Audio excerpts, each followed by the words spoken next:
Chapter 4. Mr. Paskey shooed them out of the book nook and locked the front door. "I have to eat lunch," he said. He scurried down Main Street. "Come on," Dink said. "There's a phone in Ellie's diner." "Good.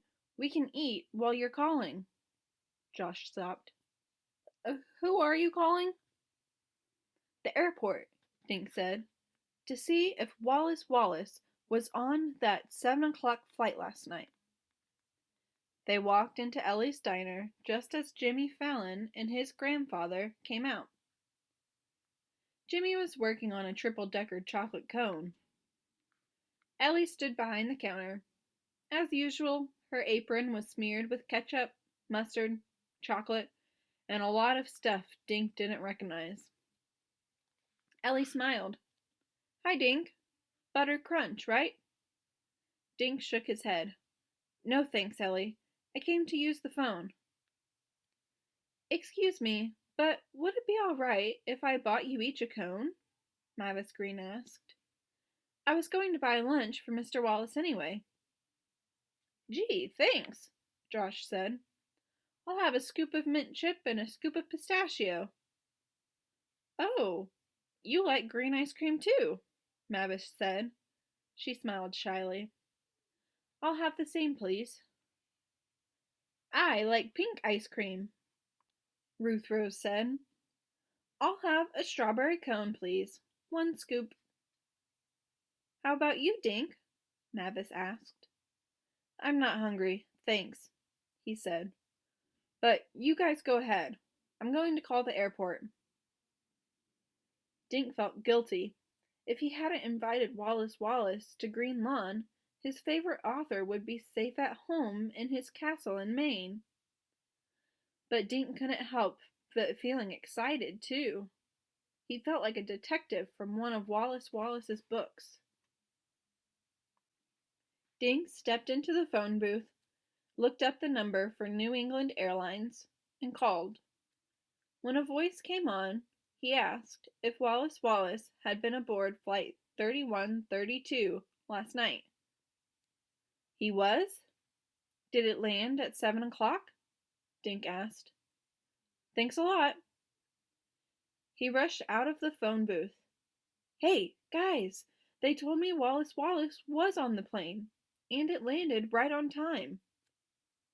"So he didn't miss his flight," Ruth Rose said through strawberry pink lips. "That's right." Dink pulled out the itinerary. He drew a line through airport. "This is so exciting," Ruth Rose said. "Now what?" Josh asked, working on his double dipper. Dink pointed to his next circle on the itinerary. "Now we need to find out if a taxi picked him up," he said. "Lawrence Taxi is over by the river," Ruth Rose said. Dink looked at Mavis. "Would you like to come with us? We can walk there in 5 minutes." Mavis Green wiped her lips carefully with a napkin. "I'd love to come," she said in her soft voice. They left Ellie's diner, walked left on Bridge Lane, then headed down Woodview Road toward the river. "Mr. Paskey looked pretty upset, didn't he?" Josh said, crunching the last of his cone. His chin was green. "Wouldn't you be upset if you had a bunch of customers at your store waiting to meet a famous author and he didn't show up?" Ruth Rose asked. "Yeah, but he was sweating buckets," Josh said. "I wonder if Mr. Paskey kidnapped Wallace Wallace." "Josh, get real." "Why would Mr. Paskey kidnap an author?" asked Ruth Rose. "He sells tons of Wallace Wallace's books." "I don't think Mr. Paskey is the kidnapper," Dink said. "But, in a way, Josh is right. Detectives should consider everyone a suspect, just the way they do in Wallace Wallace's books." At River Road they turned left. 2 minutes later, Dink pushed open the door of the Lawrence Taxi Service office. He asked the man behind the counter if one of the drivers had met Flight 3132 at Bradley Airport the previous night. The man ran his finger down a list on a clipboard. "That would be Maureen Higgins. She's out back eating her lunch," he said, pointing over his shoulder. "Walk straight through." They cut through the building to a grassy area in the back. Through the trees, Dink could see the Indian River. The sun reflected off the water like bright coins. A woman was sitting at a picnic table eating a sandwich and filling in a crossword puzzle. "Excuse me, are you Maureen Higgins?" Dink asked. The woman shook her head without looking up. "Nope, I'm Marilyn Monroe." The woman wrote in another letter. Then she looked up. She had the merriest blue eyes Dink had ever seen. "Yeah, cutie pie, I'm Maureen." She pointed her sandwich at Dink. "And who might you be?" "I'm Dink Duncan," he said. "These are my friends, Josh, Ruth Rose, and Mavis." "We wondered if you could help us," Ruth Rose said. Maureen stared at them. "How?" "Did you pick up a man named Wallace Wallace at the airport last night?" Dink asked. Maureen squinted one of her blue eyes. "Why do you want to know?" "Because he's missing," said Josh. "Well, I sure ain't got him." Maureen took a bite out of her sandwich. Mayonnaise oozed onto her fingers.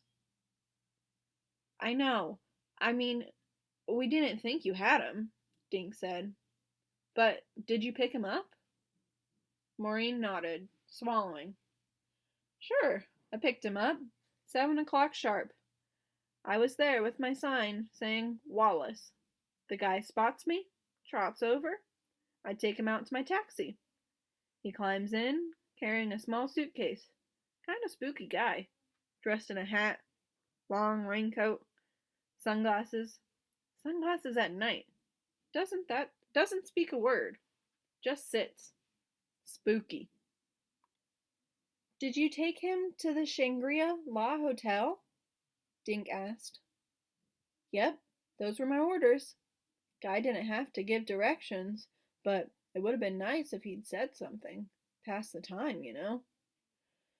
Lot of people, they chat just to act friendly. Not this one. Quiet as a mouse in the back seat." Maureen wiped mayonnaise from her fingers and lips. "Who is this Wallace fella, anyway?" "He's a famous writer," Ruth Rose said. Maureen's mouth fell open. "You mean I had a celebrity in my cab and never even knew it?" "What happened when you got to the hotel?" Josh asked. Maureen stood up and tossed her napkin into the trash. "I get out of my side, then I open his door. He hops out, hands me 20. Last I seen, he's scooting into the lobby." Dink pulled out the itinerary. He crossed out taxi with a thick black line. Then he drew a question mark next to hotel. "Thanks a lot, Miss Higgins," he said. "Come on, guys. I have a feeling we're getting closer to finding Wallace Wallace." Maureen put her hand on Dink's arm. "I just thought of something," she said. "When he handed me my fare, this Wallace fellow was smiling." Dink stared at Maureen. "Smiling?" She nodded. "Yep, had a silly grin on his face, like he knew some big secret or something."